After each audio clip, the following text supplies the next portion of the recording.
పార్వతీపురం మన్యం జిల్లా గుమ్మ లక్ష్మీపురం మండల కేంద్రంలో జరిగిన స్వచ్ఛతా హీ సేవ కార్యక్రమంలో స్థానిక ఎమ్మెల్యే జగదీశ్వరి పాల్గొన్నారు. ఈ సందర్భంగా ప్రజలందరూ వ్యక్తిగత పరిశుభ్రత పాటిస్తూ పరిసరాలను కూడా పరిశుభ్రంగా ఉంచుకోవాలని, అప్పుడే ఎలాంటి అనారోగ్యాలకు గురికాకుండా ఆరోగ్యంగా ఉంటారని ఆమె సూచించారు.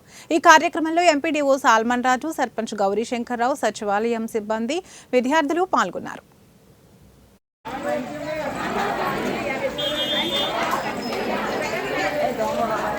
ప్రతి ఒక్కరికి కూడా పేరు పేరు ధన్యవాదాలు తెలుపుకుంటూ ఇదే ప్రోగ్రామ్ స్కూల్లో కూడా మన సెంట్రల్ గవర్నమెంట్ పెట్టడం, స్టేట్ గవర్నమెంట్ అమలుపరచడం ఇవన్నీ జరిగాయి.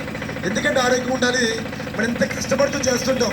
మనం ఎవరైతే చెత్త వేయకు, మన ఆరోగ్యమే పరిశుభ్రంగా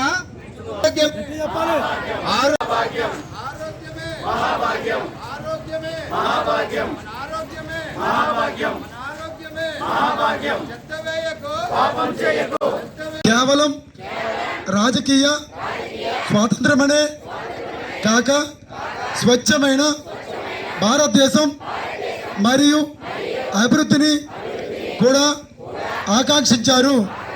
దీన్ని స్వచ్ఛాంధ్ర భారత్ కార్యక్రమంలో భాగంగా స్వచ్ఛాంధ్రప్రదేశ్ను ఏర్పాటు చేసుకోవడానికి భాగంగా మన ప్రభుత్వం, కేంద్ర ప్రభుత్వం, రాష్ట్ర ప్రభుత్వాలు కలిపి 1వ తారీఖు దాకా అంటే 15వ తారీఖు దాకా ఈ కార్యక్రమాలు అనేది నిర్వహించాలని మాకు దిశానిర్దేశం చేశారు. కనుక ఈరోజు స్వచ్ఛ భారత్లో భాగంగా మరి మన ఇల్లుని మనమే పరిరక్షించుకుంటాం కాబట్టి అదేవిధంగా ఏ వీధిలో అయితే ఉంటారో ఆ వీధిలో ప్రజలు వారంతట వారే, ఎందుకంటే ఈరోజు చూసుకుంటే అనేక